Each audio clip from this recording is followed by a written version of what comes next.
Hello folks and welcome back to twitch.tv/gameswithnick. We are continuing our Sherlock Holmes Crimes and Punishment marathon with the last case, a half moonwalk. Let's get right into it. Where are you going, Holmes? Have you been invited somewhere? We have been invited, Watson. We have. Where to? To the Baker Street Irregulars' annual dinner. They sent us an invitation. It is on the table. A dinner? How could those street urchins afford anything like that? I can't understand your interest in them, Holmes. They're dirty. They wouldn't hesitate to steal your wallet. Oh, come on, Watson. Watson, you should be excited. It is a secret dinner. Its location changes every year. Read the menu. Sounds mouth-watering. All right. We, the secret police of Baker Street, invite you, Sherlock Holmes, and Dr. Watson to our annual dinner. Menu, entree, frozen rat head salad. Is this a joke? Not at all. Pray continue. Main course, sow's udder in Danny Nutcracker's way. Ah, sounds disgusting, Holmes. Hedgehog goulash. Street turnips in homemade juice. And it goes on. Ah, I can hear them on the stairs now. Oh, we can't go there. We can't eat that. Watson, you'll hurt the feelings of those poor children. We have to go.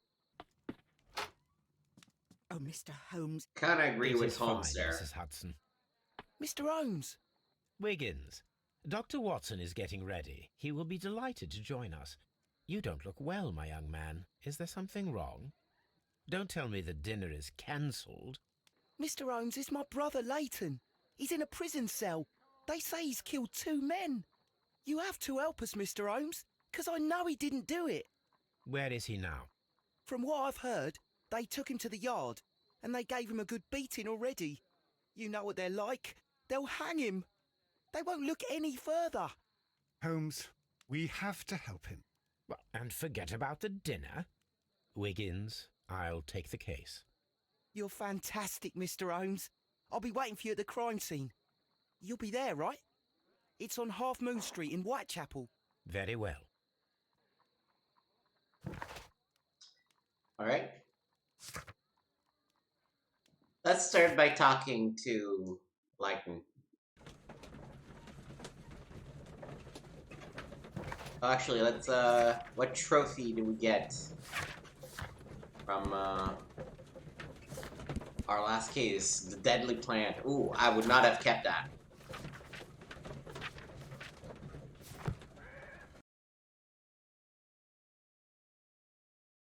Mr. Holmes, whatever brings you here so late at night?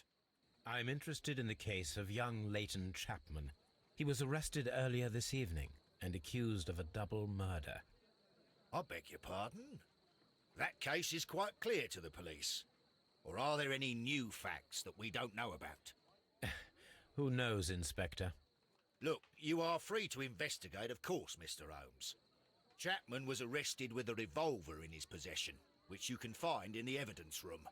The suspect himself is in custody. Did you find anything else on his person? A few personal belongings. Nothing particular, Mr. Holmes. Thank you, Lestrade. All right.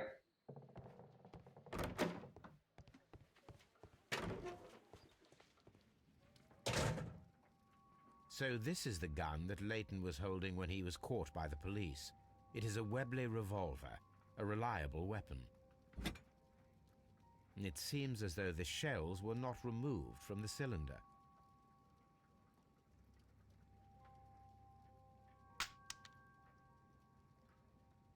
Two out of the 6 shells have been fired. There were 2 shots. A cheap watch, bought with his own money, no doubt. These cigarettes are filled with cheap tobacco. Nothing interesting. All right. 2 shots.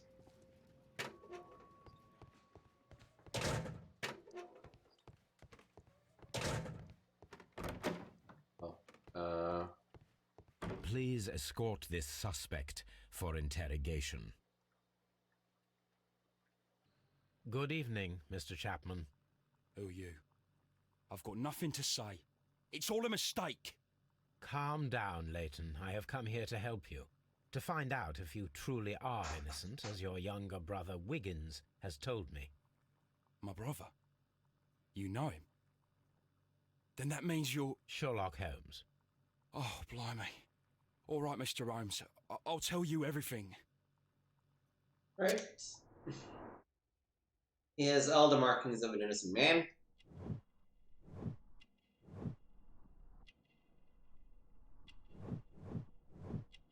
Recent beating. He's hot-headed. He resisted arrest.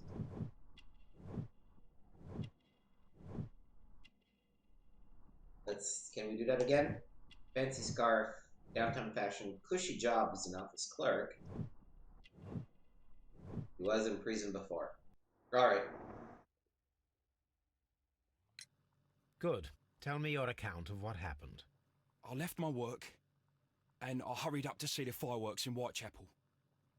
I was late, so I decided to cut through Half Moon Street. I saw the first fireworks light up in the sky. I bumped into a constable on a corner before Then suddenly, what with all the firework flare, I saw two men. They were both lying flat in the middle of the street. I stopped where I was. I thought about turning back to the police, but as I was thinking of that, I saw a third person. He was leaning over the body that was furthest from me. The second I saw him, he raised his head and he stared at me. In a flash, I saw his gun, but he made a dash for it instead and he escaped through Whitechapel Street. So you might still have had time to return to the constable. I panicked. I didn't know what to do. Anyway, I approached the bodies just to see if they were still alive. I saw that one had blood pumping out of his stomach. He was dying. It was horrible. The second one was already dead. He had a hole in his head. He was holding a gun in his hand, though. I took it, and then I followed the third man. Interesting. Pray, continue. I turned a corner, and I saw the man standing in the middle of the street. He seemed to be in some sort of panic. And then, Mr. Holmes, something strange happened. I told the police and they laughed at what I said, but I swear to you, my words are true. I started running towards him. But then I was blinded by a flash. It was so bright that I hardly saw anything for a good dozen seconds. But I kept running forward. As I arrived in Whitechapel, I heard a woman screaming. And then I was caught by the police. But there wasn't a trace of that man. Of course, then they found a gun and all that blood. I couldn't see the murderer escaping and all that mess. Perhaps I was still half-blinded at that moment. A thrilling account, my young man. Leighton, are you able to describe the person whom you saw standing in Half Moon Street? Well, I wasn't able to see his face at all. It was too dark, and he was too far away. I could see his silhouette. And what about that? Nothing so special. He was wearing a jacket. He was quite average in size and his weight. I see. Was there anything else that struck you at the time? No. But perhaps... It's strange, but I can't remember the sound of his footsteps as he was running away. Perhaps it was because of the fireworks or the surprise of me seeing him. We shall see you soon, young man. Alright, let's go to the crime scene.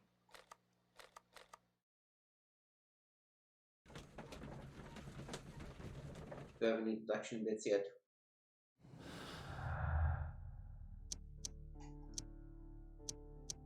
Nope.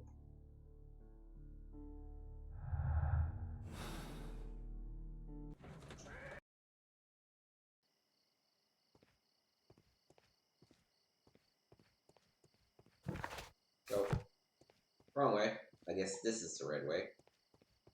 Totally not the alley that Paula Nichols died in and Jack the Ripper. No, absolutely not. No reuse of old assets here. Please, gentlemen, leave the scene now. Oh, Mr. Holmes, is that you? Good evening. Constable... Constable Marrow.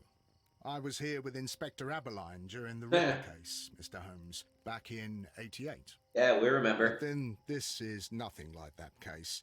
With this one, we've got the murderer, the weapon, and the statements, which speak for themselves. Of course, Marrow. But you know that appearances can sometimes be deceiving. Who were the victims? The two men here, both shot. The stat fellow You don't was Brian say. Vacotti, a well-known ruffian. The other, Kenneth Butler, a jeweller by trade. You spoke of statements. You have witnesses? Well, I was there, so I gave my own statement. And then there were two other witnesses who said they saw the killer Chapman. Mr. Turner, a gentleman who lives in that flat over there. And Polly Powell, a flower seller, who was over at the far side of the street. So, Constable Marrow, I should be delighted to hear your testimony. I was standing at the north side of Half Moon Street. That was the side that you came from. But you would have been unable to observe this part of the street, where we are standing now. That is correct. But I saw the two victims slowly enter Half Moon Street, and then shortly after, the fireworks started. A few minutes after that, the fellow Chapman rushed towards me and ran into Half Moon Street. Please continue. I didn't pay attention, but suddenly I heard a woman's cries and police whistles on the other side of Half Moon Street. I rushed over there and I saw the two dead bodies on the ground. When I reached Whitechapel Street, I saw Leighton Chapman. He'd been caught by two police constables. Did you hear the shots? I didn't hear any shots. The fireworks were all over the sky. They were so loud I couldn't hear anything else. What were the fireworks in honor of, Constable? Well, today's Queen Victoria's birthday, Mr. Holmes. Yes, I appear to have lost track of the days. It is May now, of course. Constable Marrow, what else caught your attention while you were running through Half Moon Street? I saw nothing but rats, and I took the time to light every corner with my lamp. Did you happen to look up at Mr. Turner's window when you were on Half Moon Street at that time? Yes, I saw that the window was open, but no one was there. It was dark in the room. Constable, your statements have been of great value to me. Alright, let's look at bodies.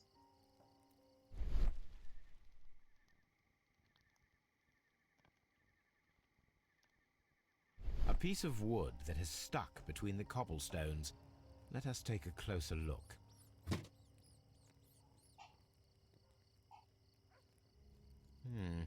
This shard of wood is quite new.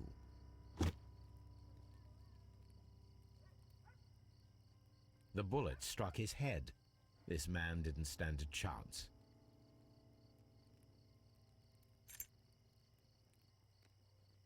This is an ordinary key. I wonder what kind of door it opens. So we're just gonna take a key from the corpse. Yep, no problem.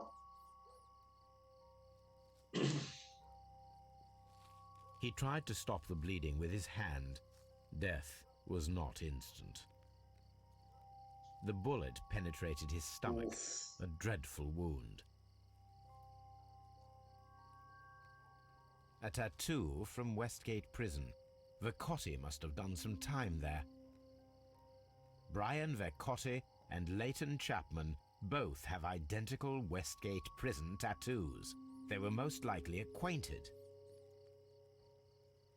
You know who else is a Westgate prison tattoo? Sadly.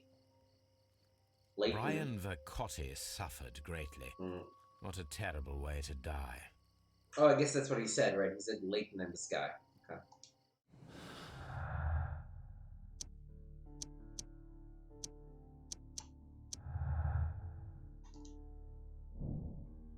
Double murder is a possibility.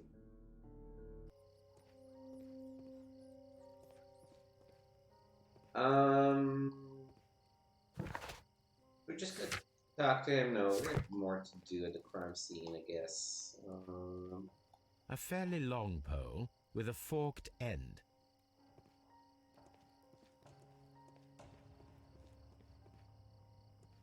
I'll do anything to save my brother, Mr. Holmes.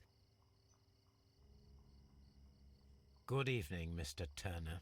I heard Constable Marrow reply to you as Mr. Holmes. Are you that detective gentleman? I've heard of you. And well, I know things about this evening. Excellent. Might we hear your story? Could you tell us everything that you may have seen or heard? I was already in bed when the fireworks started. A few moments after, I clearly heard 2 gunshots from outside. Please continue. I quickly got up and I grabbed the lamp from my nightstand and I rushed towards the window. I looked down and I saw 2 bodies. And there was a man with a gun who was standing nearby. Where exactly? Well, near this body. Did he notice you? I don't think so. He rushed towards Whitechapel Street without looking around. Let me do this because I haven't done it yet for him. He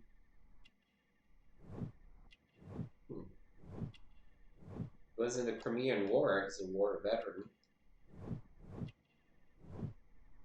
Missing buttons for life.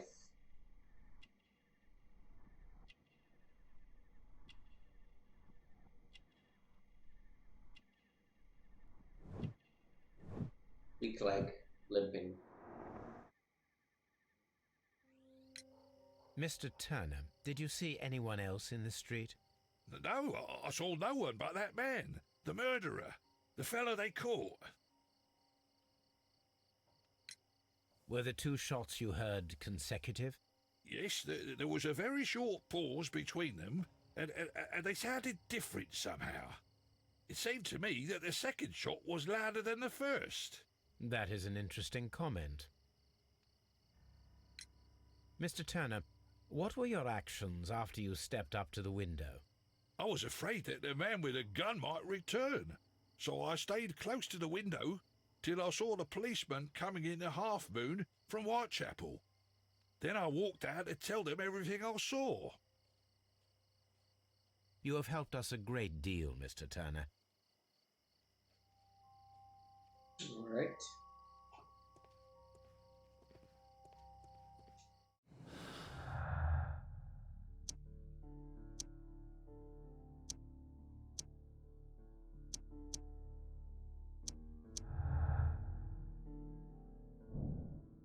Mr. Turner stated to remain at the window of his flat until the police arrived. However, this is in conflict with Myra's statement as the constable did not see anyone at the window.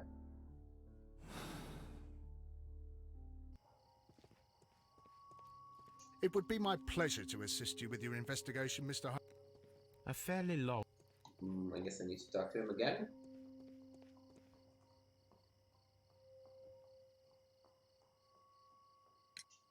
Mr. Turner, you have stated that you remained close by your window after the crime, is that correct? Oh, yes, Mr. Holmes. I stayed at my window until the policeman arrived to examine the dead bodies.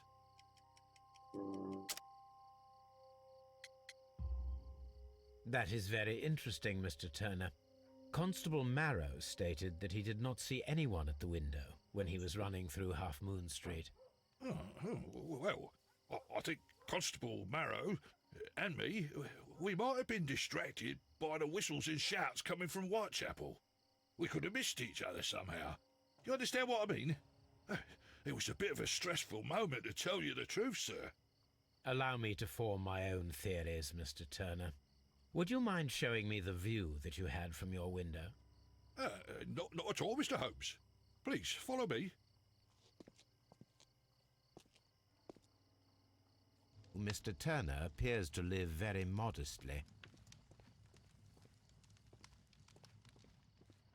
Mr. Turner was roused from his bed by the sound of gunshots.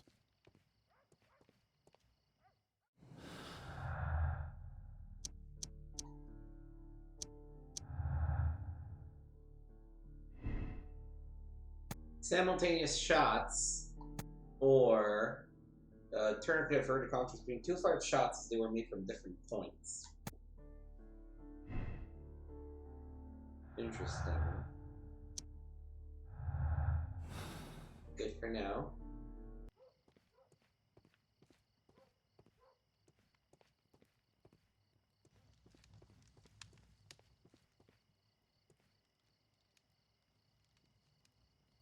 This kitchen knife is quite sharp.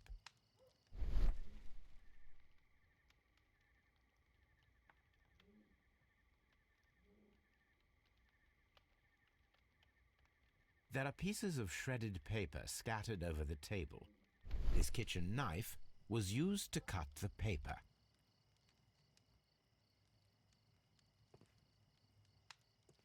Alright, then where is the paper that was cut?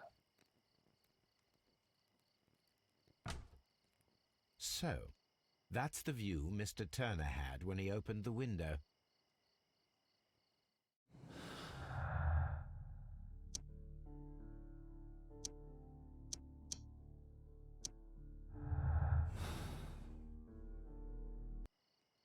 The dead body of Kenneth Butler. Brian Vercotti's contorted corpse. Mr. Turner had a perfect view of the crime scene. He saw the bodies clearly, and Leighton Chapman standing over them.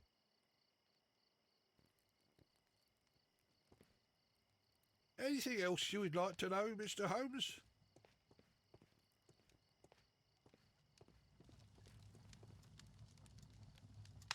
This fire is dying out. It was last tended to over an hour ago.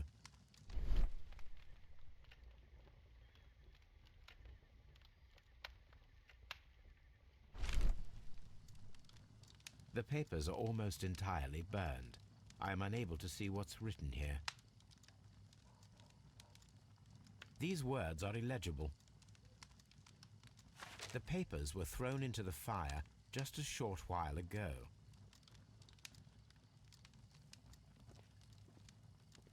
You want to talk about the papers you just discarded? Anything else you... No.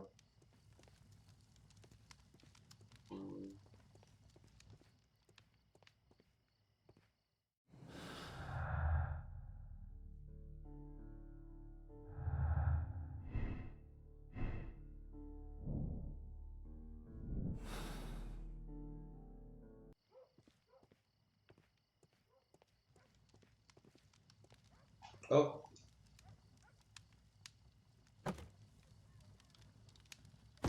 A perfect match. So, Mr. Turner broke his stick when it became stuck between the cobblestones. He did not mention that he was so near to the victims. Well, now this is suspicious. The books on this shelf are in a mess. It looks as though Mr. Turner was trying to find something in a hurry here a short while ago.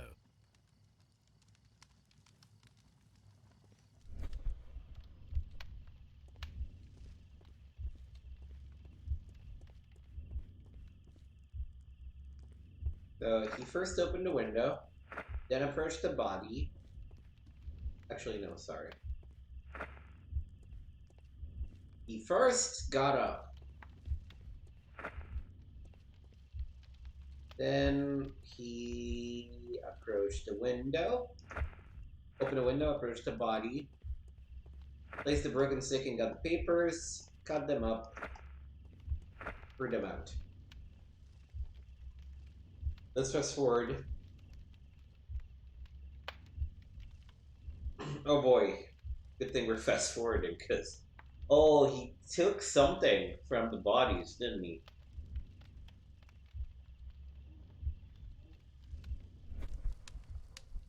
So Mr. Turner used a book to hide an object that he found on Kenneth Butler's body. The question is, what did he find?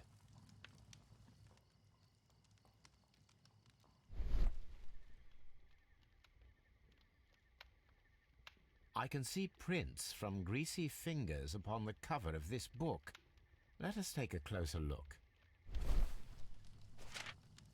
Well now, what a find! A precious jewel, concealed inside a book. A bracelet with a unique ram's head design, a distinctive feature of ancient Grecian artifacts, probably of the Hellenistic era.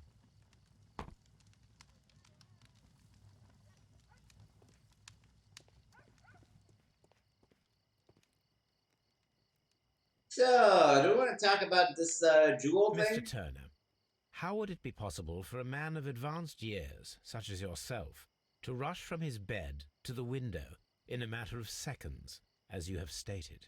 Well, I'm able to move very quickly, despite my age. And when the situation requires it, Mr. Holmes. You have a limp. I highly doubt that, Mr. Turner. I observe that you suffer a severe limp due to your injured right leg.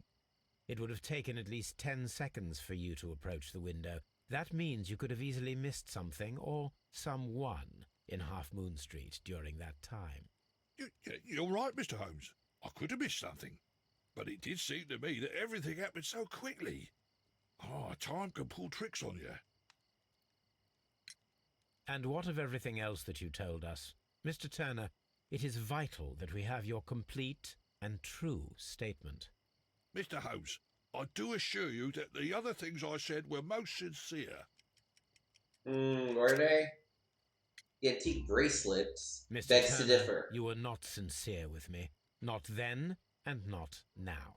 But Mr. Holmes... This, Mr. Turner, does not look like anything that a poor man might possess. It is worth more than the home that you live in. I can explain. No, merely correct me if I am wrong. You saw Leighton Chapman through the window, but you also noticed a glittering object on the ground, this precious jewel. You walked down and took the bracelet from the body of Kenneth Butler, and when you heard the whistles, you hurried away. That broke your walking stick. It caught fast between the cobbles. Constable Marrow was unable to see you in the window as you were climbing up the stairs on your way back to your flat. Upon returning home, you hid the precious jewel inside a book. Mr. Holmes, please don't send me to prison. I didn't do anything bad. I'm just a poor man. When I chanced upon the bracelet, I saw it as an opportunity to make a little money. I was desperate. I only took the bracelet, that's all, I swear. You made a mistake by lying to me. But you are not a criminal. I believe that. Although I must return this bracelet to its rightful owner.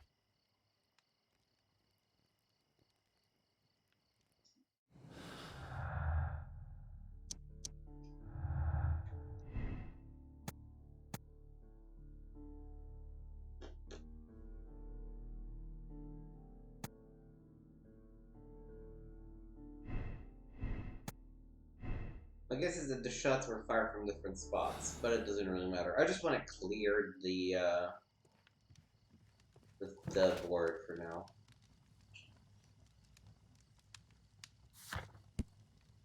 I should probably go back and talk to the kid. Is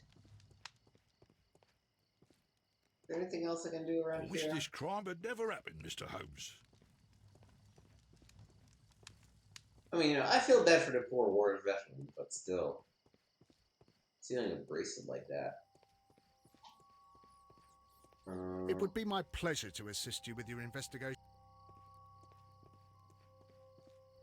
Let's move. Let's go back to Scotland Yard to talk to Leighton. Take it from there.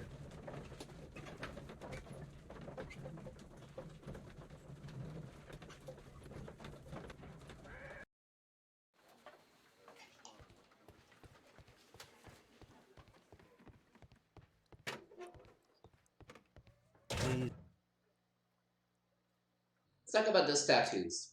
Leighton, I confess I am puzzled.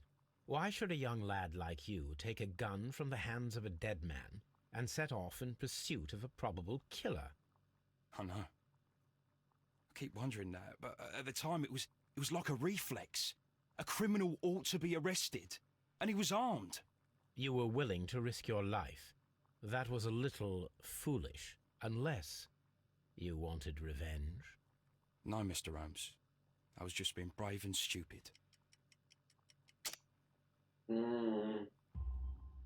I'm sure that you were, but I believe that you may have recognized one of the victims, Brian Vercotti.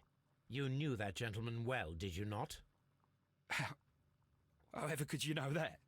You have a typical tattoo of the Westgate Brotherhood upon your hand. I observed exactly the same mark upon Mr. Vercotti. You came to know him from your sharing a past prison sentence. Am I correct, Mr. Chapman? God. You're right, Mr. Holmes. Would you tell me a little about Brian Vercotti? We were convicted for a robbery. Once in prison, both of us joined one of these fraternities. During that year, we tried to help each other out, you know? You were quite young then, I believe. Yes, Mr. Holmes, we were. We'd only stolen a pound of meat. After we were released, and when I saw what my little brother had become, I decided to work towards living an honest life. And Vercotti? He had a hard time. His sister had died in a Whitechapel dispensary while he was in prison. He had no family anymore. Our paths split. He fell back into crime. So you lost him? Yes. And for around 2 years, I heard no news of him at all. We shall see you soon, young man.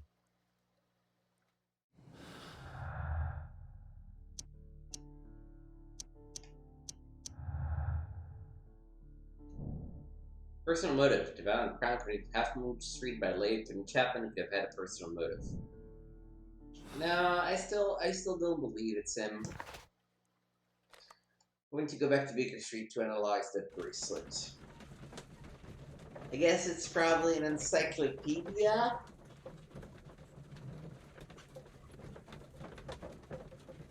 It's weird that a jeweler would have this precious bracelet. It almost looks like it was stolen from something.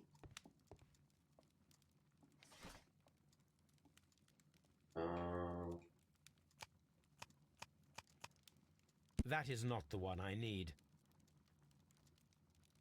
That is...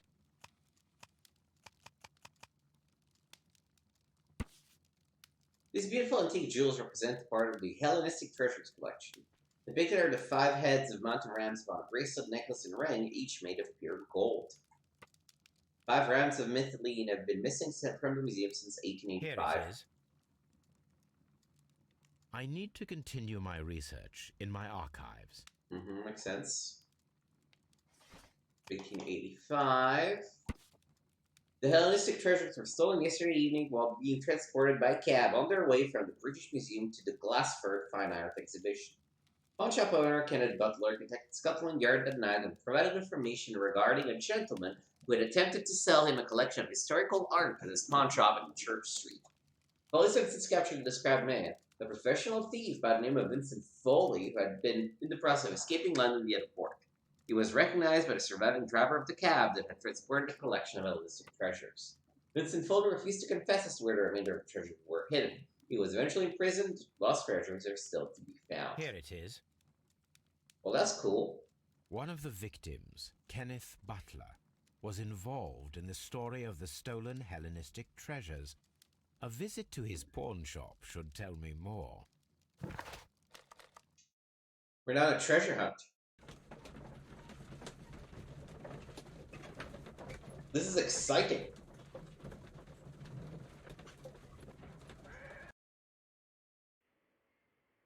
Am I in a pawn shop?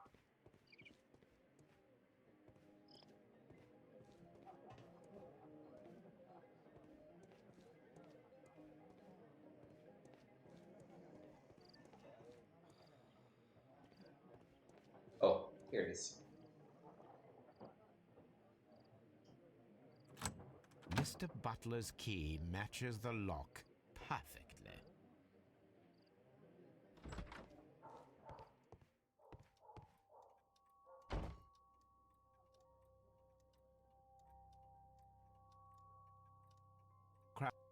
Oh. I clicked too hard so I didn't see what Sherlock saw, but hopefully we'll figure it out. A flare pistol. Perhaps it was pawned by a destitute sailor.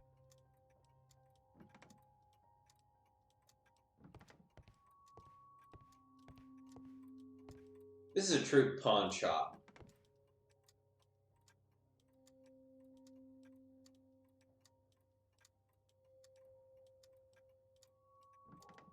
We have a flare pistol there. Climbing equipment.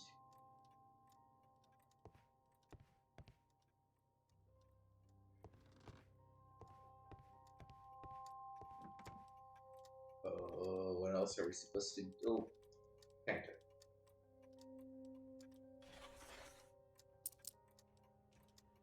The ram's heads.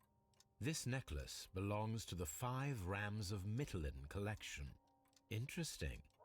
That means that Kenneth Butler owned a part of this collection all this time, 10 years after the theft.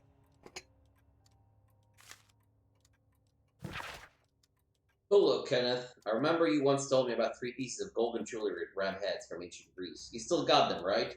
Well, good news for you. I found a man loaded with money who's crazy about those jewels. He's ready to fork out a small fortune. I can arrange a meeting with this money back for you, but I want you to cut me in on the deal. I'll be waiting for you at the crossing of Great Alley at Half Moon Street on Sunday evening before the fireworks. Brad Mercati. It looks as though Mr. Butler kept a careful record of his operations.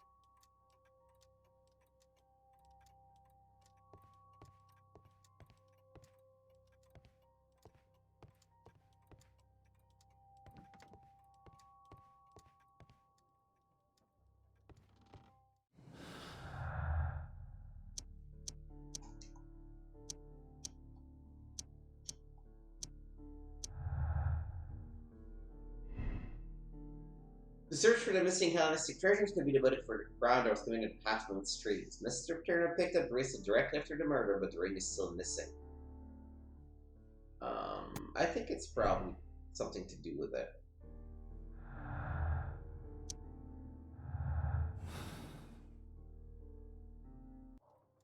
But is that all I can do here? Like, we've looked at the counter.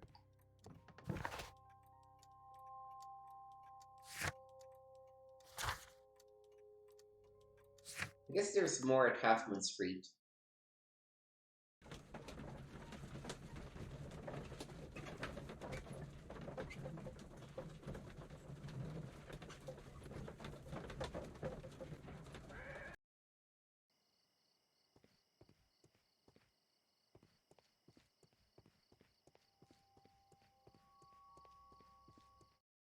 Oh.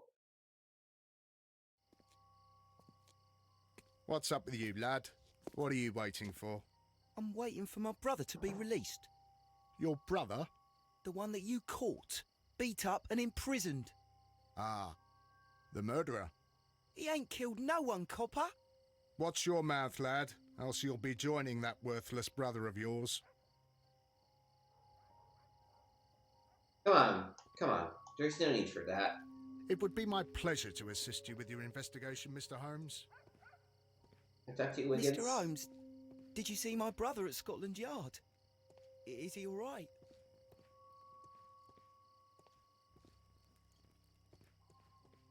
A fairly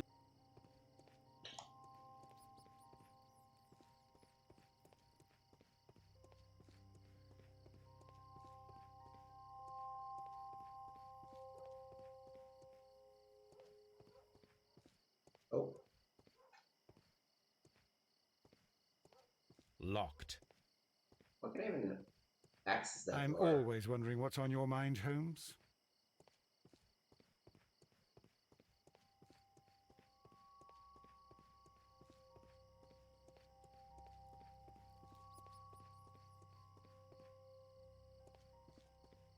I'm a bit stumped at the moment.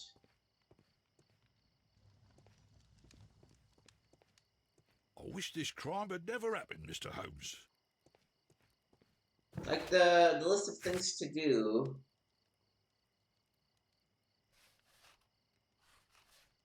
implies that we need to talk to witnesses around here.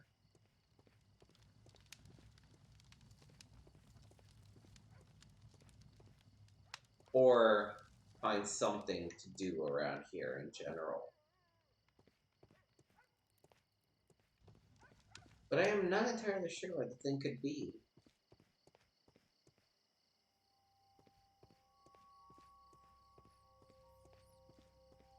There's something on the ground that we missed?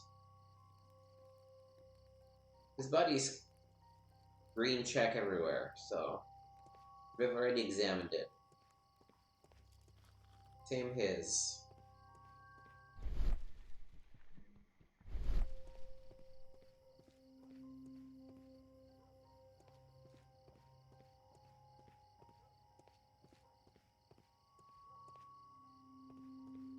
Oh, no, yeah, that's just the pole.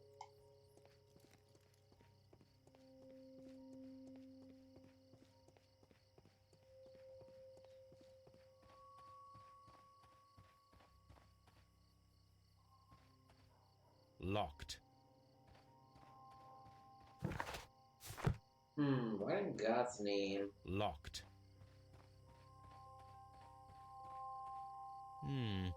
This mirror is turned towards Half Moon Street. Oh. Mrs. Powell? What do you want? My name is Sherlock Holmes. I'm assisting the police with their investigation of the crime that took place this evening. Well, I've already gave my testimony, but very well. Could you tell us everything that you may have seen or heard? Yes. I was selling my flowers as usual, and then the fireworks began, in honour of Queen Victoria. I enjoyed those.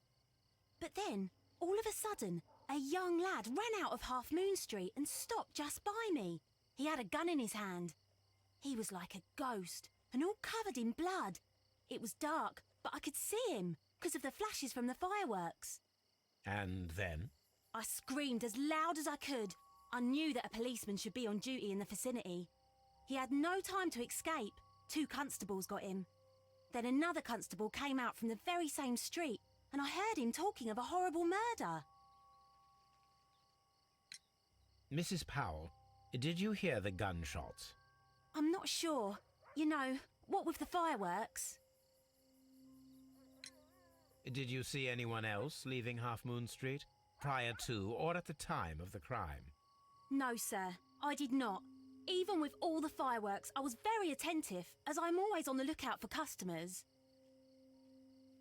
My thanks to you, Mrs. Powell.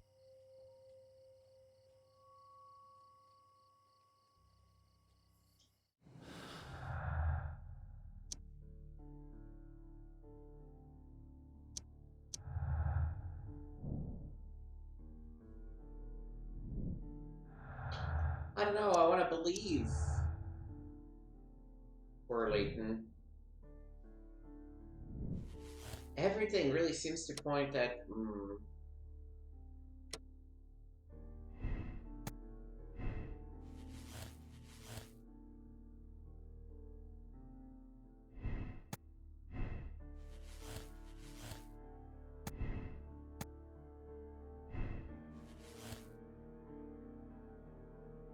This doesn't match.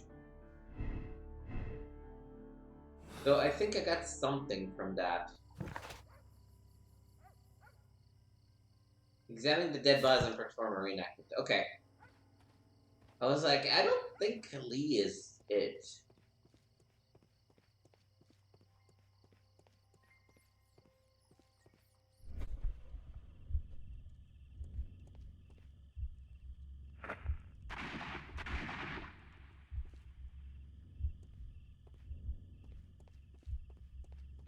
I am unable to see any higher. I need to find something to lift my lamp.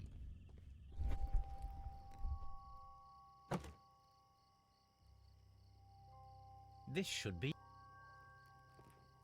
Alright.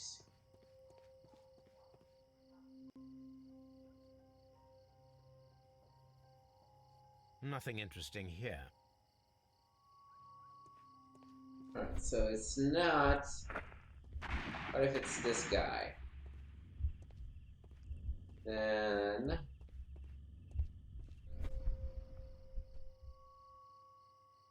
This is most definitely a bullet hole. The brick cracks are fresh. Watson, there was a third shot fired in this street.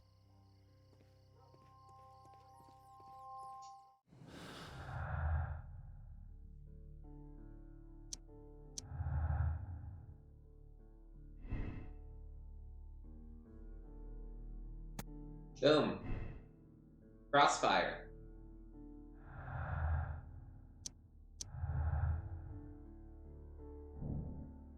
Nathan Chapman's statement regarding the ejected men who disappeared at Half Moon Street now seems reasonable, as the tree shot at the crime scene proved the presence of a second gun that is now missing.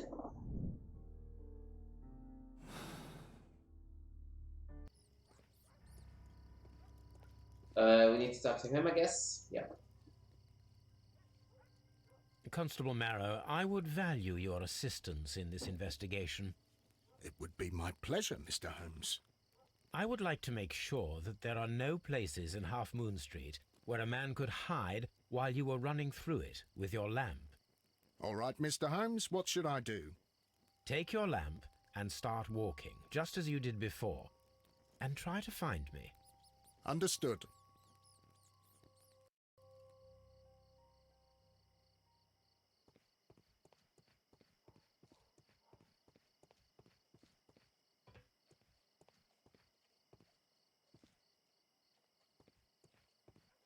Oh.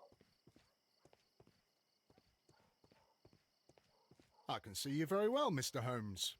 All right, Constable. Let's try again. I'll find another place to hide.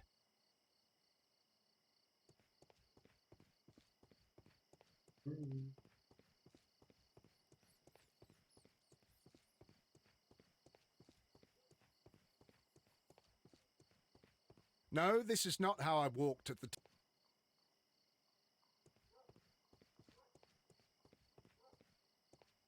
Here you are, Mr. Holmes. All right, Constable.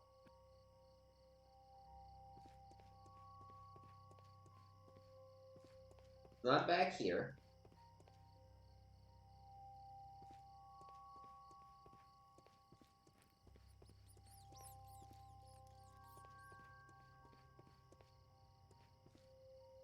Oh, I see you.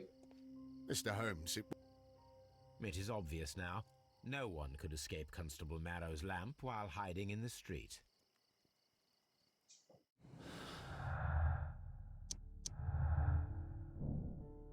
If you can assume that there was one more person in Half Moon Street at the time of the crime, there was no way forward or back for his escape, only up. Let us reenact the action, recreate the fireworks described by Leighton and attempt to climb the wall.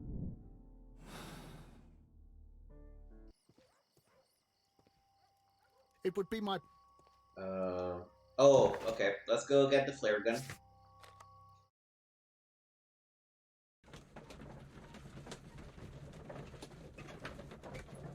We almost got a bad ending there. Whew.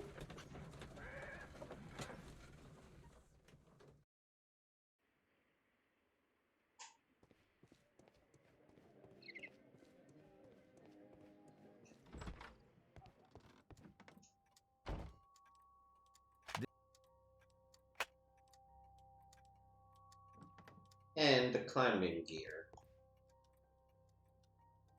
These tools are exactly what I need to climb the wall.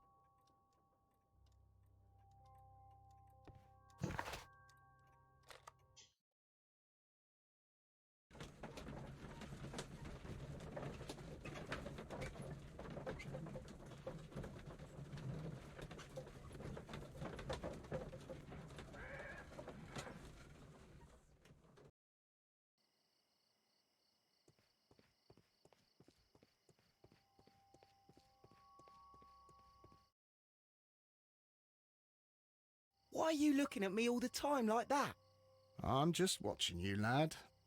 I never know what to expect from people like you. People like me? Yes, street beggars and thieves. I ain't a thief. Oh, no? Then where did you get whatever it is that you're gnawing on? I very much doubt that you bought it. What ain't seen can't hardly be stolen.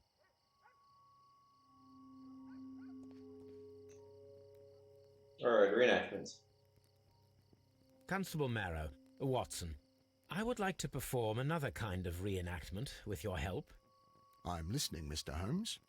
I want to check if Leighton's testimony can be trusted. If someone could vanish into thin air at a specific moment. But Holmes, I don't see how.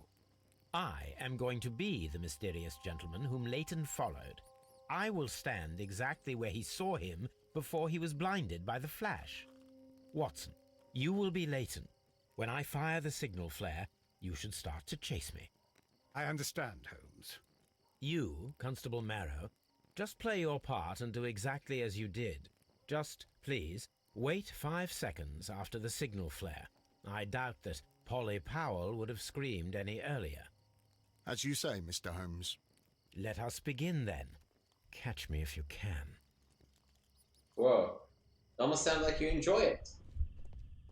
This wall is cast in shadow. It would be difficult to see anyone scaling it.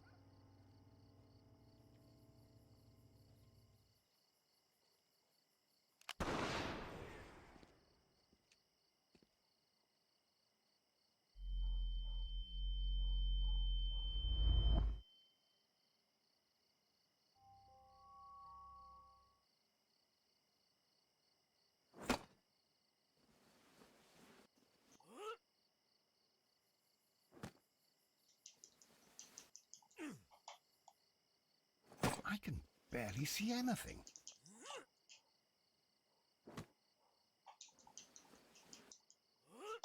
Wasn't expecting QTEs, but... Holmes? Are you there? Where is he? My God, a man can't just disappear like that.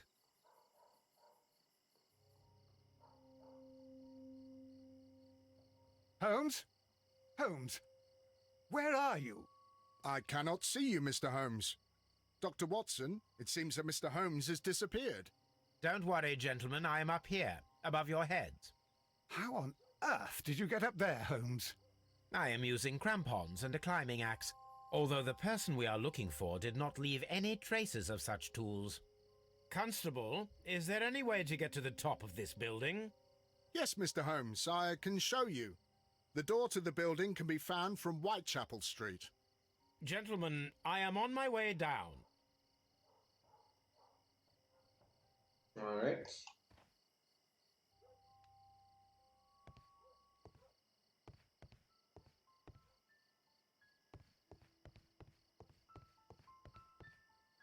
These shards of glass are from the window above.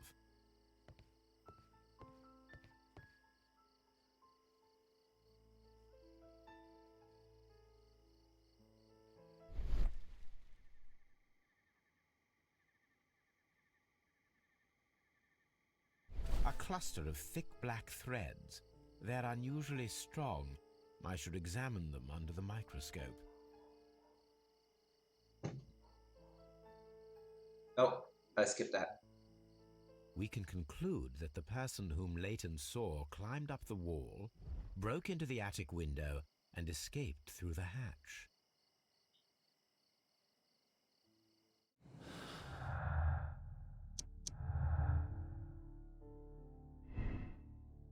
Leighton is innocent.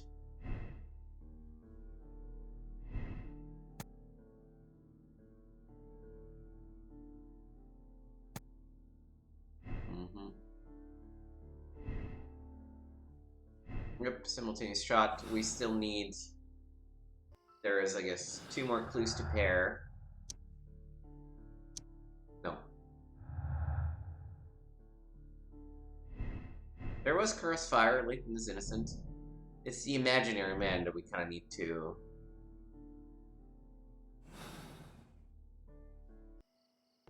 undo somehow.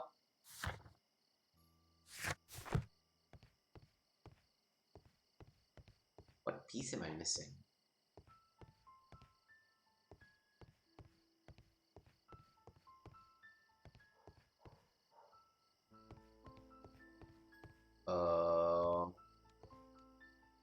I guess I should go back out. Oh, Dr. Polly. Makes sense. She's here. I suppose that No? I shall have to move my stool now.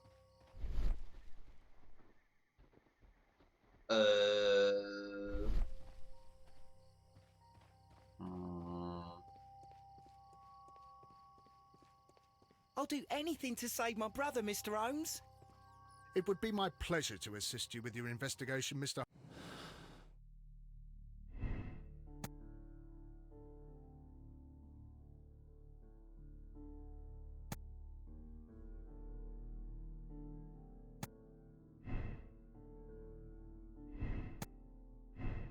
No, it's simultaneous shots, crossfire, Nathan's innocence. It's definitely not personal motive, because that contradicts the innocence.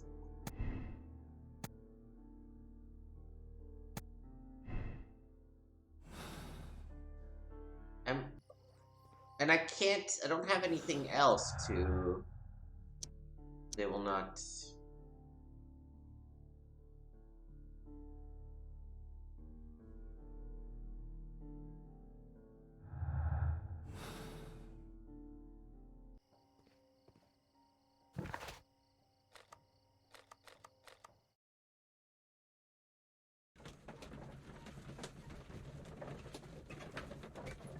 Maybe let me talk to Lestrade? I'm a little stumped this time, I have to admit.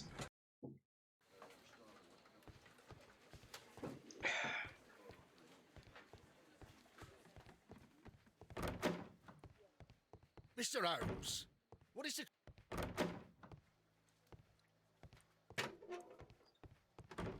Please believe me, Mr. Holmes. I'm not a...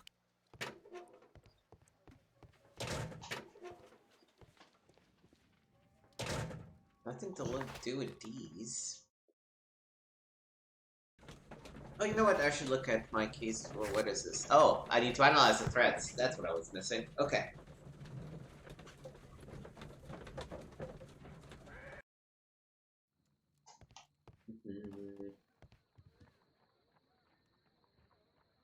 Let us take a closer look.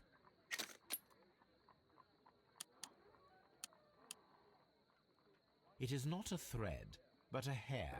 I very much doubt that it is human. I need to compare this sample with a human hair and a horse hair. A shaving brush is usually made from horsehair. Watson, could you please pass me your shaving brush? Here you are. Watson, look, what's outside the window? Well, I don't see anything. Ouch! Holmes! Oh, come on. Don't make such a fuss. One little hair. Human hair is significantly thinner than the black sample. Horsehair, too. The horsehair is thinner than the hair that we found. So, this black hair belongs to an animal, and it is larger than a horse. A hair from a large and exotic animal.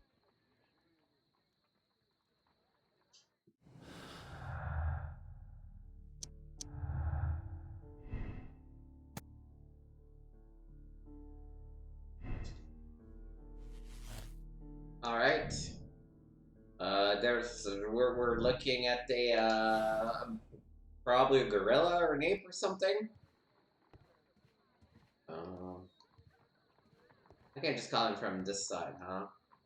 Yes. Wiggins is currently... I was hoping. I was hoping. But they are consistent, which I appreciate, so you know.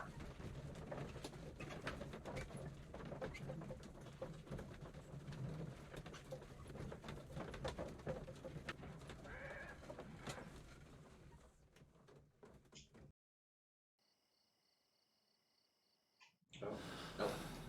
Wrong button.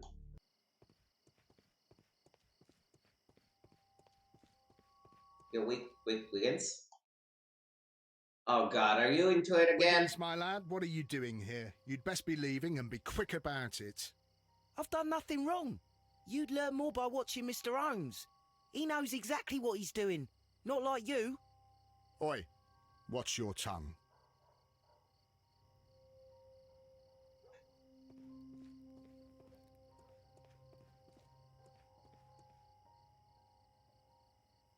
Mr. Holmes?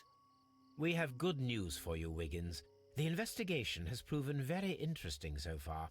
We found facts and details that confirm your brother's innocence. I knew it, Mr. Holmes. But for now, Wiggins, we need your help. Anything you like, Gov. I need you to locate a circus that has stopped over in London. It needs to have disposed of at least one exotic animal, a very large one. You can count on me, Mr. Holmes.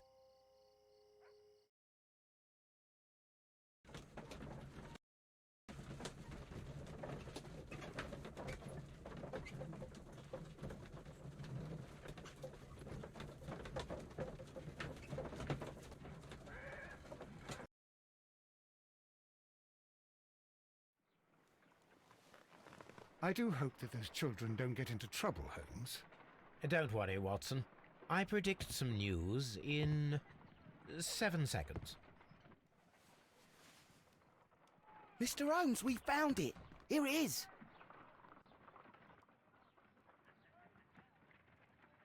And this is a young Indian elephant, the highlight of the show.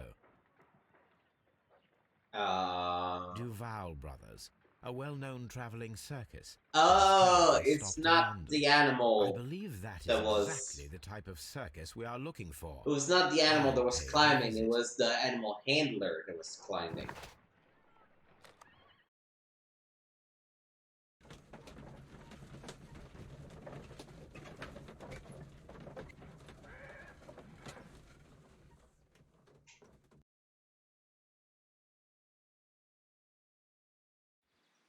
Hey, you!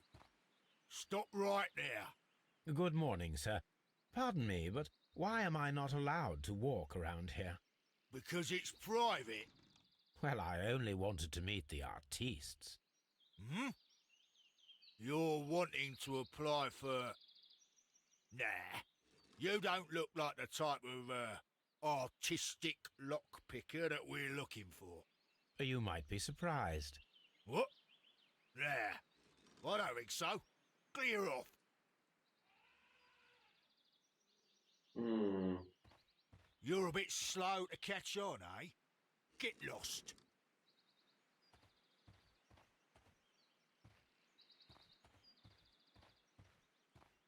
You're a bit slow to catch on, eh?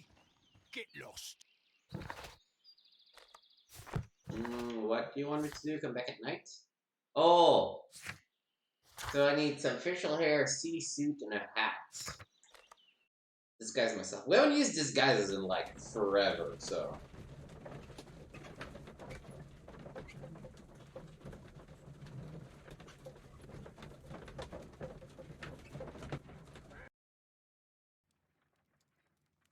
Okay. So we need...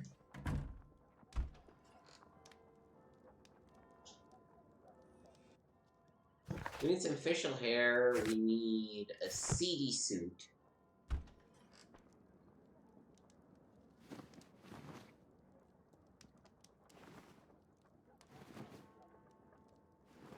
I think the bandit outfit.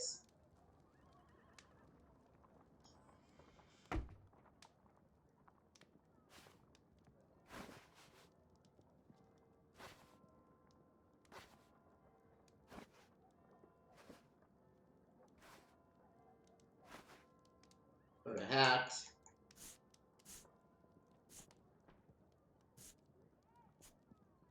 And some facial hair. Stay where you are. What are you Wow. doing here, and Come where on. is Sherlock Holmes? Come on, Calm Watson. down, Watson. Take deep breaths now. It's me. Oh, thank God, Holmes. I can't get used to your disguises. Thank you, Watson. That means I am ready to go. Okay. It's nice of the game to tell you, oh yeah, no, your disguise is good enough now. I look like an Amish. Who are you? What's your name? My name is Nigel. I'm here to open the locks. Talented, eh? Let's see. Go inside the marquee and show yourself to Charles Foley. And I'd highly advise you not to trick him. Got that? I've got it. Hey. Charles Foley?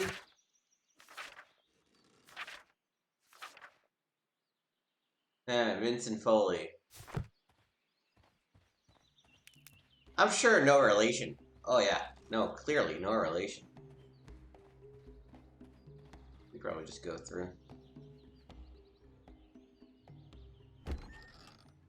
So, everything is here just as you asked. And what about the money? Some of the barrels are wet. Transportation issues, it couldn't be helped. Whatever. We'll be here after midnight to pick up the supplies. I want to be paid first. No. You'll be paid after we make the transfer, as I said. Right? I hope that no one saw you. The police are on the lookout. Of course not. I'm a professional. Glad to hear it. Be ready for tonight, then.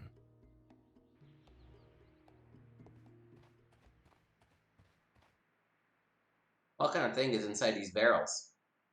This wooden barrel is damaged. It is difficult to say what is inside. I need something. The barrels are roughly clustered. It seems as though they were brought here in a hurry. This is where the whole Merry Men subplot will tie up, won't it?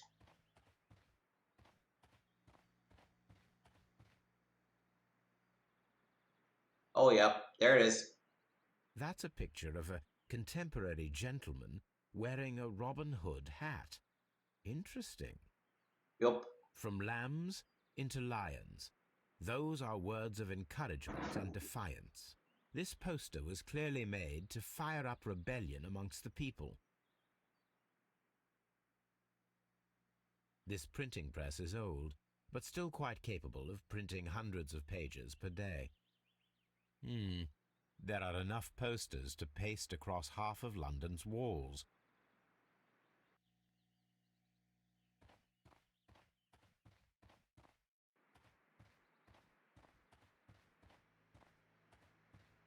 If I were a betting man... Well, okay, first of all, I need to find something to spy into that barrel.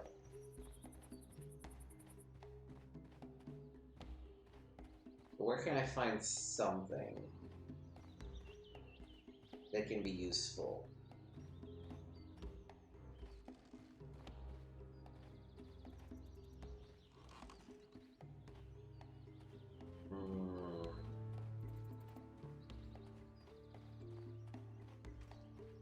Like, my gut tells me it's fucking gunpowder.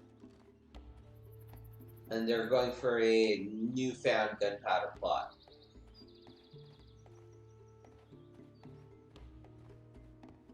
But that is my gut intuition. Alright.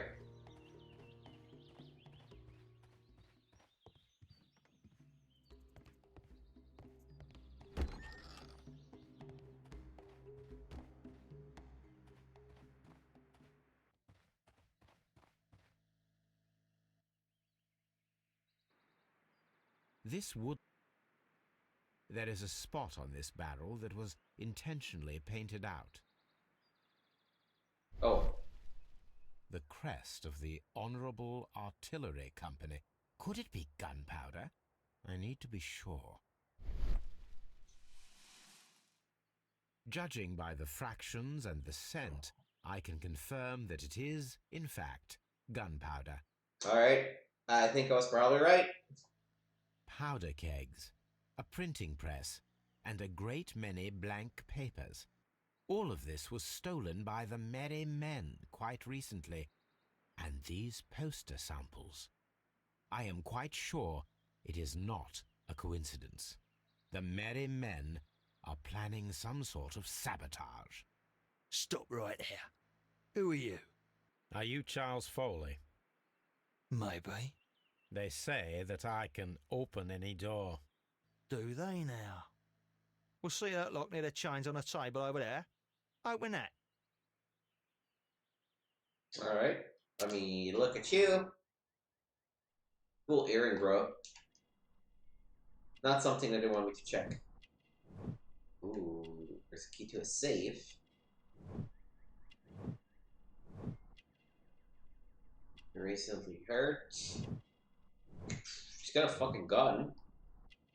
Maybe the gun It just disappeared. Oh, there's the regular ram head.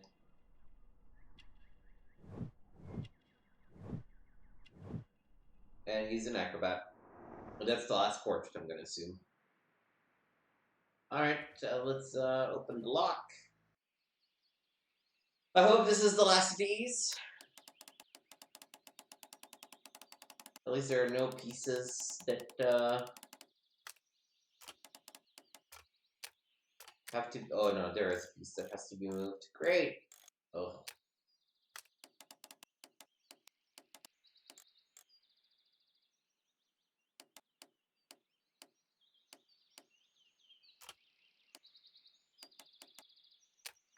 So I want to keep these two the way they are. That actually works pretty well. I need to move this one to here. And then this one, oh. This one like this. There we go. Oh yeah. I am the locksmith. I need to find out what's behind this Charles Foley. Yeah,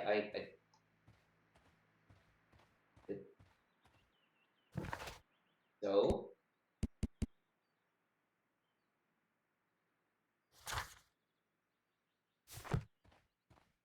You're not gonna let me? No. Now you want me to explore the circus a little more? Okay, I guess.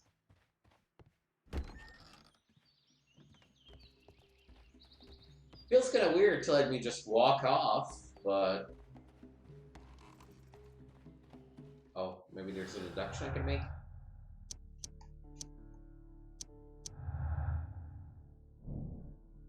Charles Foley wears an antique ring, the last missing pieces of 5 rounds of mythically jewel set, and also a revolver retained under his belt. According to Charles Foley is a mysterious jacket man who nimbly escaped the crime scene and passed in the street. Cool.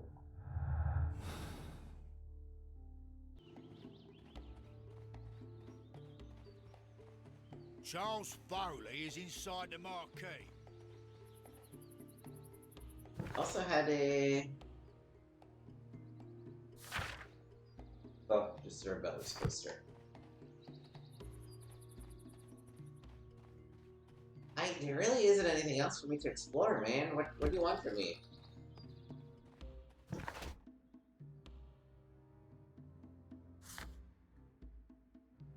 Hey.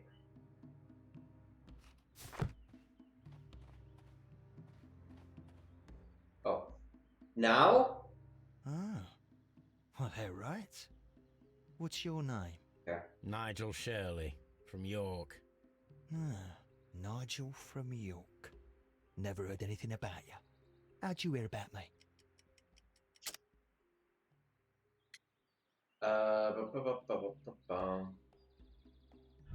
Nope. Ah, Nigel from York. Never heard anything about you. How'd you hear about me?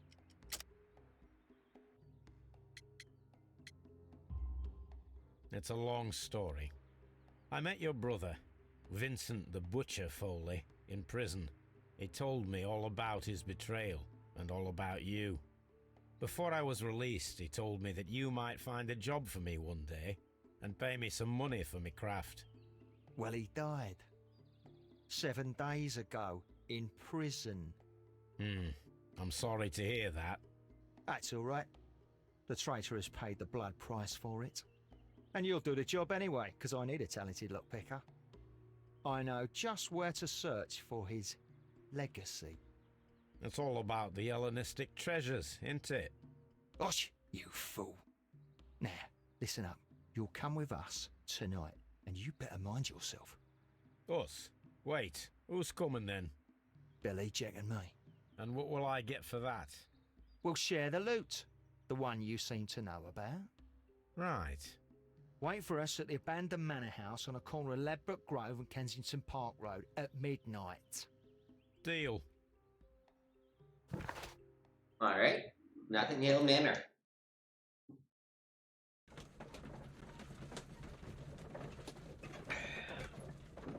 I don't think we got another clue. No, not yet.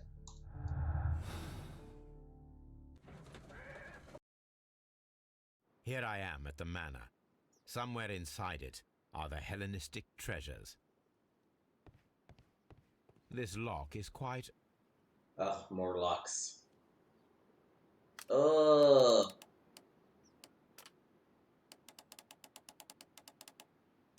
So many moving pieces too.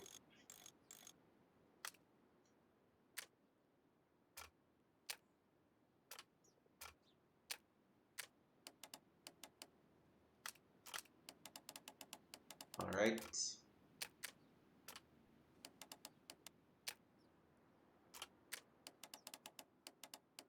Oh no, we need to.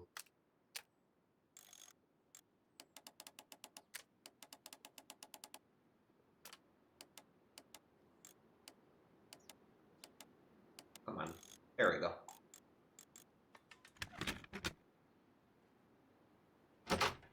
I need to find where the safe is hidden and lockpick it. This cupboard is an absolute mess. Several books have fallen from the shelves. It seems as though this cupboard can be moved. I'll give it a try. Oh, here's a safe. So, that's the lock I must open tonight. Let me see.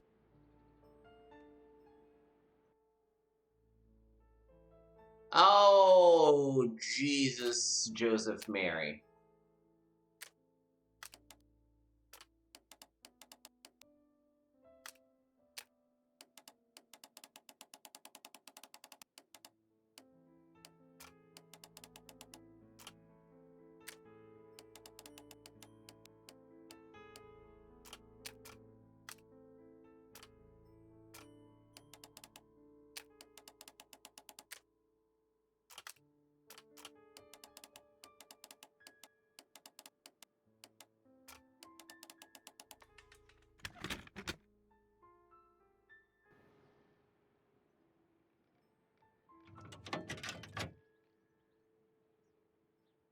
What a surprise!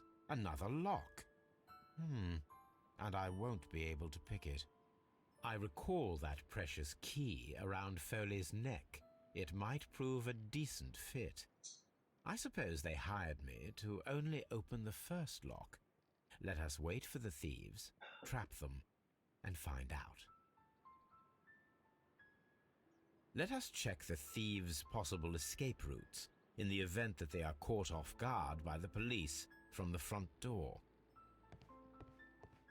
All right. This door is a perfect means of escape in an emergency.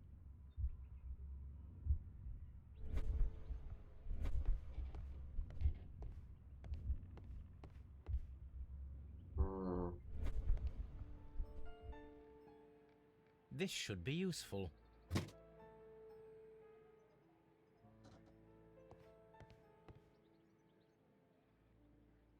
A solid rope.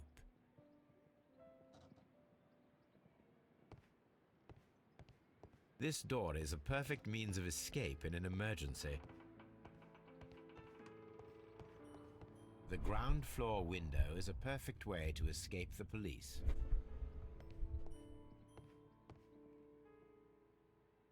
This works very well. No one will escape through this window now. Alright, that's one. Let's block The the... thieves won't... The thieves... No, I know, I was...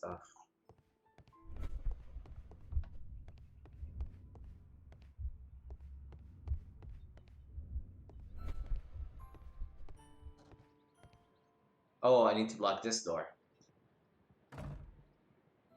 The door is now blocked. Now that doesn't fully do it, because they still can go through that. This should be useful.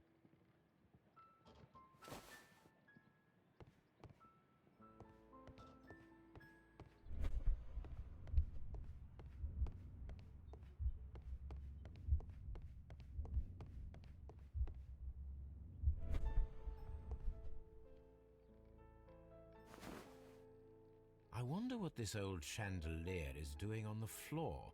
It looks as though it was poorly attached.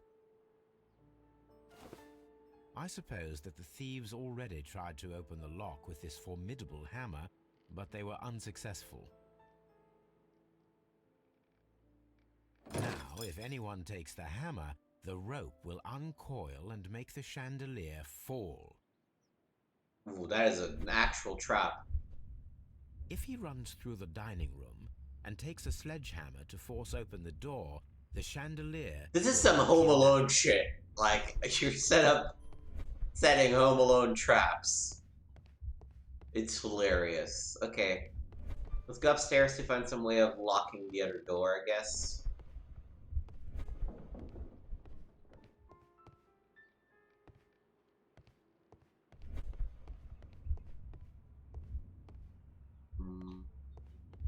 Oh. Well, no, because I need the chair to lock that door.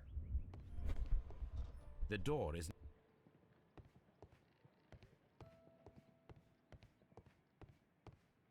Oh, there's a hatch. There is no ladder. If anyone falls here, he will need assistance to get out.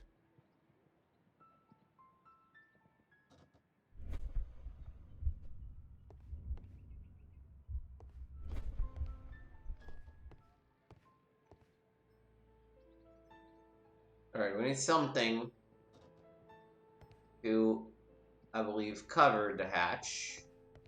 We might be able to find it upstairs.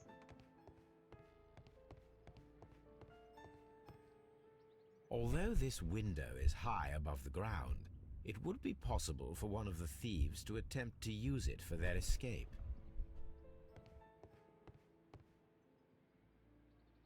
This should be useful.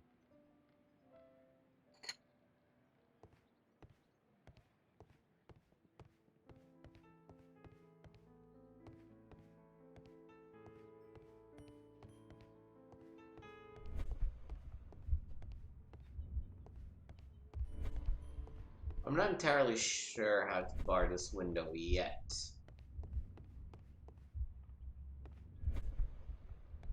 Still don't have the item necessary. What did I grab?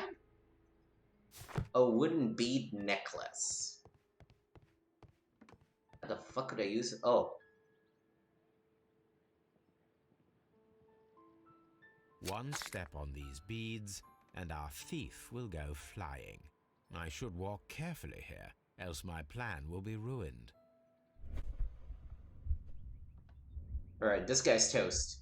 Again, some real Home Alone shit here. Any thief who finds his way upstairs will roll down very quickly.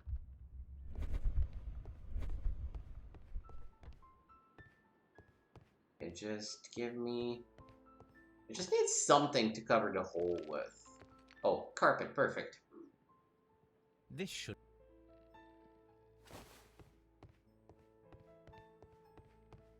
If they don't see the hatch, it will fall in the hatch. Now, it's not an open hatch. I should walk carefully here, else my plan will be ruined. Now, if a thief runs through the kitchen, he'll pay a surprise visit to the cellar. The traps for my circus companions are all prepared. I can leave now, but I'll return later with Charles Foley and his companions.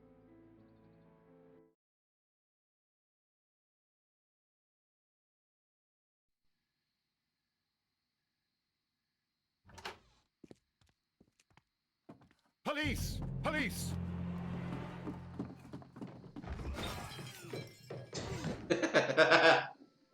Jesus. Jesus Christ. Stop where you are! Where are they?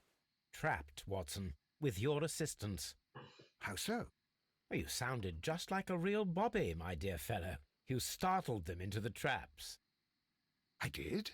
I assure you, Watson, it was quite an entertaining show. They will not escape the house now. You scum! And this is the pistol used for the murder in Half Moon Street. How'd you know about that? Have you closed the case yet, Sherlock? Mycroft, what are you doing here? Did you follow me? Sherlock, it may seem that I used you, but you should be pleased to know that you have served our queen well, in this instance. So now, let us catch the big fish. But this man is not one of the merry men? No. Then why exactly are we here, Sherlock? This gentleman, Charles Foley, has been involved in a double murder, and the hunter of a set of valuable antiques, the Hellenistic treasures, which disappeared in a theft many years ago. You're no better than the coppers. Well, no, because I'm a proud investigator. That's the point. Holmes, that is incredible. The Hellenistic treasures. Indeed. Nothing but trifles. Where are the merry men? I don't know why you are asking me, Mycroft. They are yours to find. I'll see you soon, dear brother.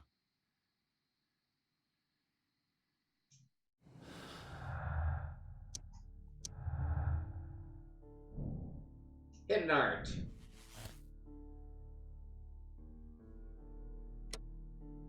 Charles Foley organized the theft of the Hellenistic treasures, which was related to the double murder at Half Moon Street. Leighton Chapman was witness to the crime.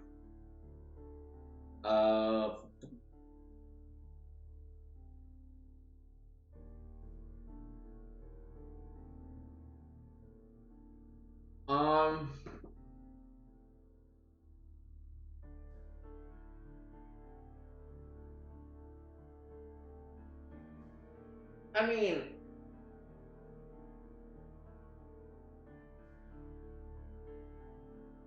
this is a tricky choice.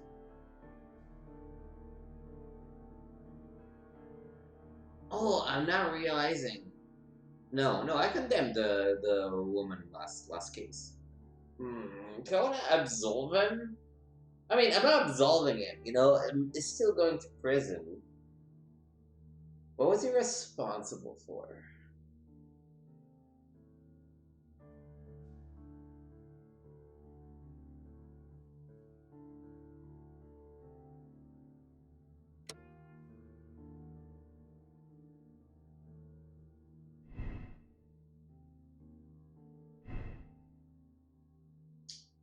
Let me go back and read the testimony of Leighton.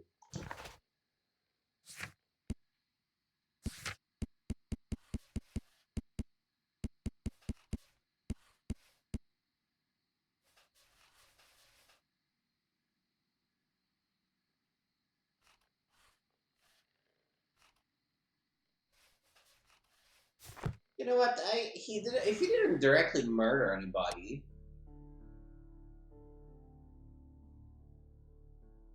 there's the theft part of it.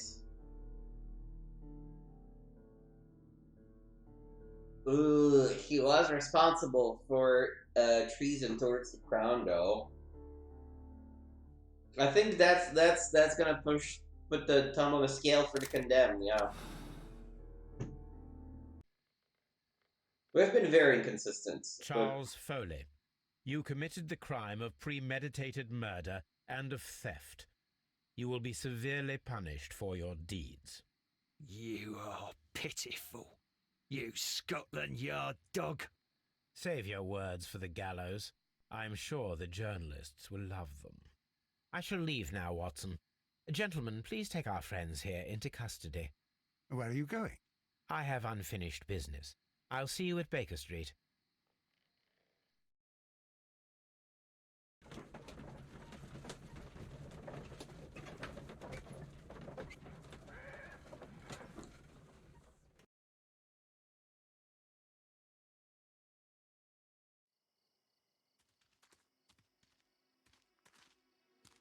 Be careful with the lamps. Don't bring them too close to the barrels. Good evening, gentlemen. Who's there? That is of no importance. What matters is who you are and the plans that you have here. So you can stop us from carrying them out? Eventually, yes. Hey, careful. You'll blow us all up. I'm listening. We are a group known as the Merry Men. But I suppose you knew that already. We are the men who've already lost everything of value in their lives. We are ruined shopkeepers. We are workers who were fired from their jobs, honest people who were robbed. We were forced out from our homes and thrown onto the street, and all of this in the name of the so-called law. The laws that were set out by our government. The laws that make the commoners only more vulnerable and the wealthy more protected. We are not only from I the mean, British they have Empire. a point. Some of us are from the New Lands, America, Australia, and we are many. But men we are still, and we are merry for that we stopped being afraid. For those powers that be had done their best to plant the fear inside our souls, and we accepted it so easily. The fear advised us to keep our heads bowed. It prevented us from fighting. Bankers and politicians, they own our lives, our work, our bread, and they push us to compete between each other, just to see who may serve them better. But in the end, they are the few, so they are weak. They are nothing without their titles. We should not fear them. Our so-called masters should fear us instead. The time has come for our group to stand tall. Our great and many merry men. We are going to blow up the London Stock Exchange. No lives shall be lost.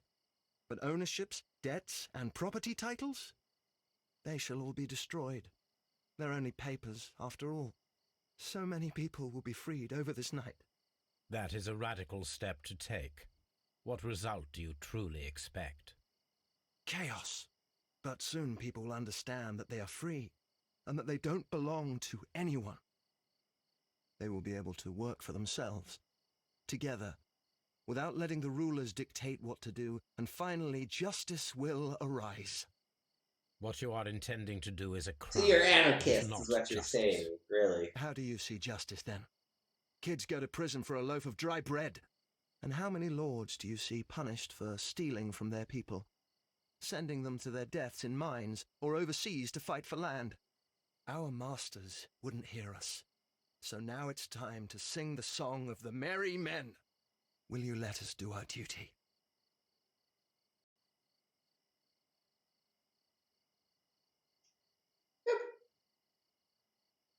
When people fight the order, they are too blind to see the consequences that throw society into chaos. I shall stop your actions, but not you. Run. Now!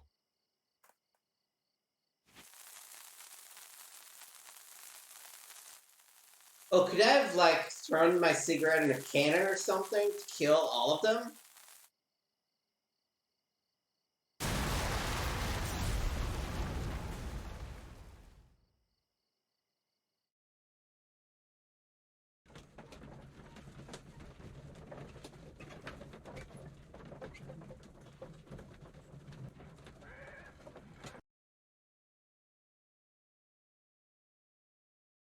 So, you're interested in Russian literature now? Quite, lately. It is an interesting book. I remember a few lines. Really? I tried reading it myself, but I had a hard time understanding it.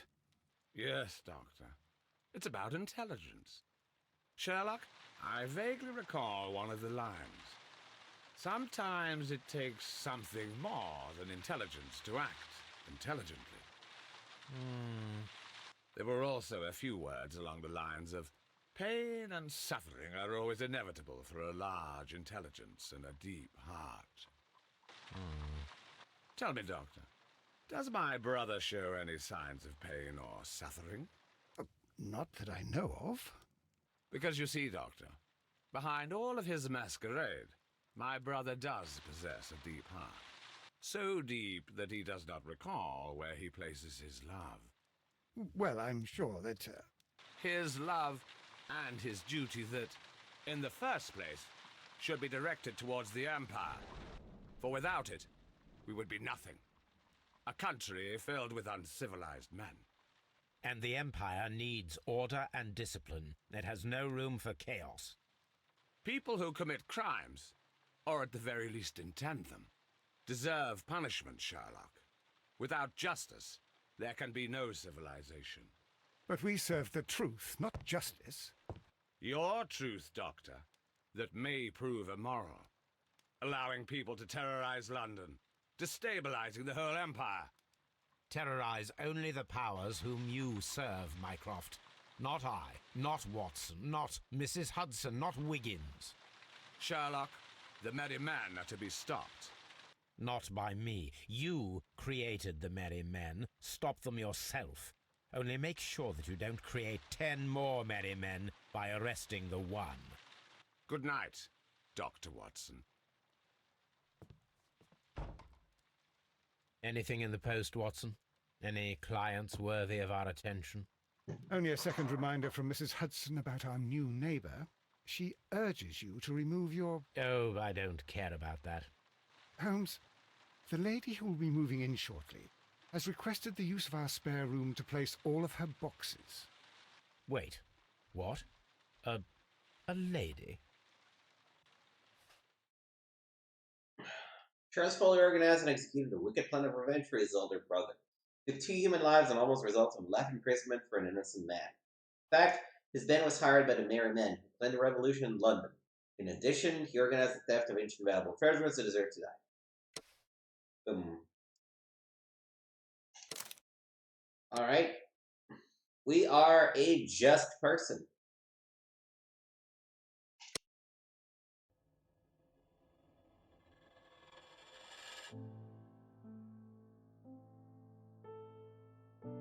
And that is the end of the game.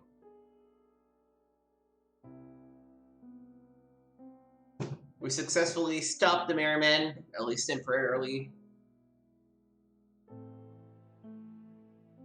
Is this showing us what happens to people, or is it just a random thing?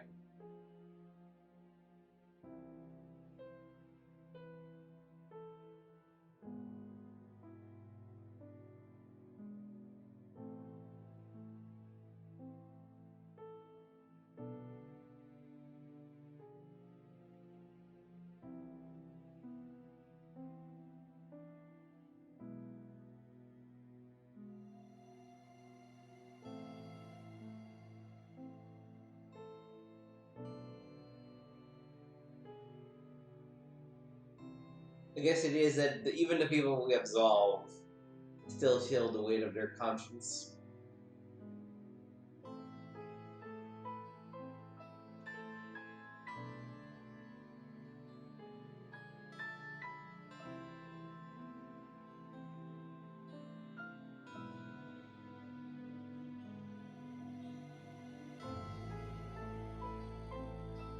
You know, I gotta say, I really enjoyed this game. I enjoyed how it was a bunch of small cases that were ultimately not connected to each other. It made it for a more bite-sized approach, and it was really pleasant. It's maybe a little too signposted. It's very hard to fail most of this, right? Yeah, I'm happy of the choices we made, and I'm happy to have played through this game.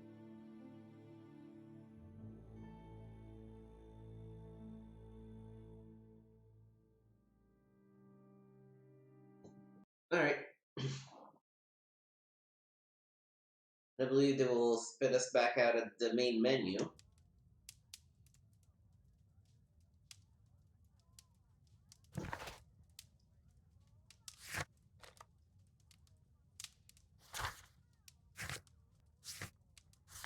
Interesting, it's not actually the main menu, but we get to... No, not even check our cases. We got the Merriman poster.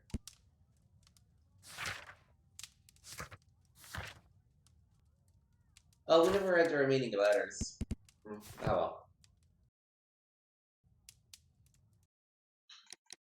Okay, so that will do it for tonight's stream. So thank you for watching. You can find me at twitch.tv/gameswithnick. I will be a little bit off this week because of Thanksgiving, but I should have some bonus streams for you on Saturday afternoon especially, I'm thinking. I'm actually not quite sure what we're gonna play. We should make up Paper Mario: The Thousand Year Door because we skipped that yesterday because it was getting something else ready. But there will be some streaming on Friday night and sometime on Saturday in the day, so look forward to that. And then starting Monday of next week, we will pick up our regular streaming schedule again. Um, we usually stream point and click adventures on Wednesdays, action games on Sundays, and RPGs on Mondays, plus some extra stuff in between. We'll probably start the next Sherlock Holmes next Wednesday.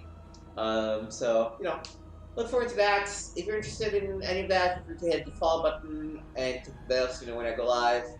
The VODs get posted eventually on Twitch, on youtube.com/gameswithnick. Usually I keep a week distance between two VODs of the same game so that not to overwhelm the channel with the VODs for a certain game I've been playing a lot of. So feel free to check that out, like, subscribe. Let me know what you would like me to play more of, what else you'd like me to stream. I appreciate you taking the time to watch my content, and I will see you next time.